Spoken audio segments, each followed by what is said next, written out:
샬롬, 새벽이슬 이선영 목사입니다. 반갑습니다. 얼굴을 본다는 것이 정말 귀한 것이더라고요. 우리가 또 새로운 날, 새롭게 하나님의 얼굴을 배우는 복된 날 되기를 바랍니다. 오늘 시편 12편 7절 8절 말씀 가지고 하나님의 은혜를 나누도록 하겠습니다. 여호와여 그들을 지키사 이 세대로부터 영혼까지 보존하시리이다. 비열함이 인생 중에 높임을 받는 때에 악인들이 곳곳에서 날뛰는도다. 아멘. 12편의 마지막 절 말씀 보면은 우리에게 한 가지 고민을 가져다 줍니다. 비열함이 인생 중에 높임을 받는 때에 악인들이 곳곳에서 날뛰는도다. 악인들이 형통한 삶, 저렇게 사람들 힘들게 하고 곤란하게 하고 어렵게 하면서 잘 사는 사람들이 있습니다. 예전부터 그런 말이 있었죠. 강한 자가 살아남는다. 그런데 이제 좀 그 말이 바뀌었죠. 살아남는 자가 강하다. 살아남는 자가 강한 자다. 근데 거기 하나 더 추가한다면 비열하게 살아남는 자가 강한 자다. 이렇게 얘기할 수 있지 않을까 싶습니다. 잘 사는 사람 어떻게 해서든 보면 물론 정말 열심히 죽을 힘을 다해 살아가는 이들도 많지만 비열함을 통해 남을 누르고 남을 힘들게 하고 어떻게 해서든지 잘 살게 되는 그러한 삶을 사는 이들이 있죠. 남의 눈물을 먹고 사는 사람들, 그러한 악인들이 왜 이 땅 가운데 있는지 신학교 시절에 참 고민이 많았습니다. 아니 왜 하나님께서 창조하신 세상은 성경에 보면 보시기에 참 좋았더라 라고 하시는데 곳곳에 이 악함과 부도덕함이 가득할 것일까? 왜 악인들이 잘 살게 되고 오히려 부의 대물림이 있고 잘 사는 이들이 더 교육 잘 받고 호화롭게 누리며 살아가고 있는가? 왜 교회 안에는 세상도 아니라 이 교회 안에 알곡과 가라지가 존재하는 것일까? 그런 의문을 가지고 고민하던 때가 있었습니다.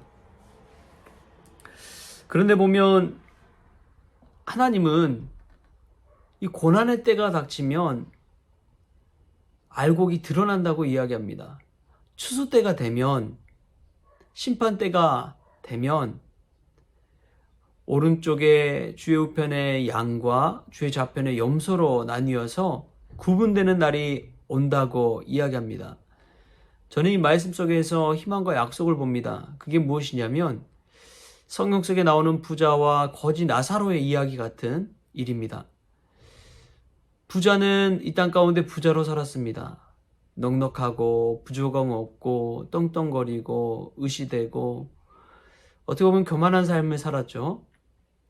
모든 것을 가지다 보니 하나님이 없어도 잘 살 수 있을 것처럼 그렇게 산 것입니다. 그런데 반면에 거지 나사로는 가진 것이 하나도 없었습니다.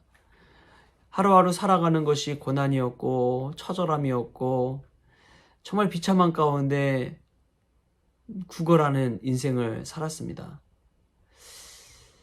그는 부자의 대문 밖에 머물면서 일생을 살았습니다. 그런데 하나님의 심판대 앞에서의 결과는 너무나 달랐습니다. 부자는 영원히 뜨거운 지옥불에서 물 한 방울 먹지 못해서 그 갈증 가운데 살아가고 있고요. 거지 나사로는 아브라함의 품 안에서 안겨서 편히 천국 인생을 누리며 살아가게 됩니다. 여러분, 그 삶이 우리에게 시사하는 바가 있습니다. 그게 뭐냐면 무조건 부자는 지옥에 떨어진다, 거지는 천국에 간다. 저는 이러한 상황 가운데 주님의 말씀을 한번 생각해 보면 좋겠습니다. 주님께서 지극히 작은 자나에게 한 것이 곧 나에게 한 것이다 라고 말씀하셨어요. 만약 부자가 거지 나사로에게 대문 밖에 두는 것이 아니라 대문 안으로 불러들여서 맞이하고 대접하고 구제하고 도와줬더라면 아마 하나님 앞에 선 그 이후의 인생도 달라졌을 줄 믿습니다. 거지 나사로를 향한 주님의 마음으로 대했다면 인생이 판이하게 달라졌을 것입니다. 왜냐하면 하나님은 신실하게 약속을 지키시는 분이기 때문에 그렇습니다. 하나님은 신실하신 분이에요.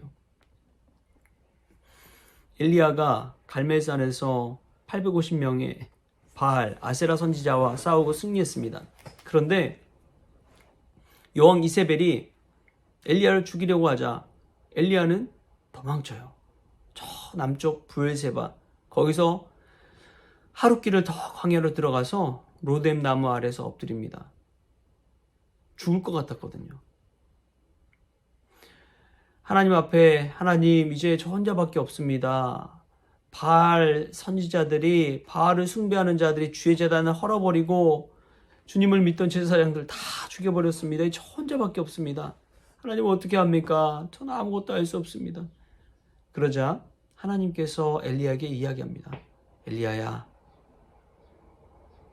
내가 바알에게 무릎 꿇지 않는 7,000명의 사람을 남겨두었노라. 하나님은 우상 숭배하지 않고 바알에게 무릎 꿇지 않는 순수한 믿음의 사람들을 통해서 이스라엘을 회복시키시고요, 하나님의 역사를 이루어 가십니다. 저는 우리 성원교회도 마찬가지고 주님의 교회도 마찬가지라고 믿습니다. 하나님께서, 신실하신 하나님께서 그 약속 따라서 영혼까지 지켜주시고 보존시켜 주실 줄 믿습니다. 코로나가 닥칠지라도 정말 믿음 안에 있는 사람들, 그 바알에게 무릎 꿇지 않는 7,000명은 반드시 있습니다. 예배생활, 신앙생활, 주님 향한 그 말씀생활 놓지 않고 오히려 더 하나님께 집중하며 나아가는 그러한 사람들이 분명히 있습니다. 하나님께서 그들을 통해서 다시금 신앙을, 믿음을, 교회를 회복시켜 주실 줄 믿습니다. 그러한 한 사람 되기를 주님의 이름으로 축복합니다. 그러한 성원 가족들 되어서 영원하게 지키시고 보존하시는 그 하나님의 축복을 누릴 수 있기를 주신 예수님의 이름으로 축복합니다. 기도하겠습니다. 하나님 감사합니다.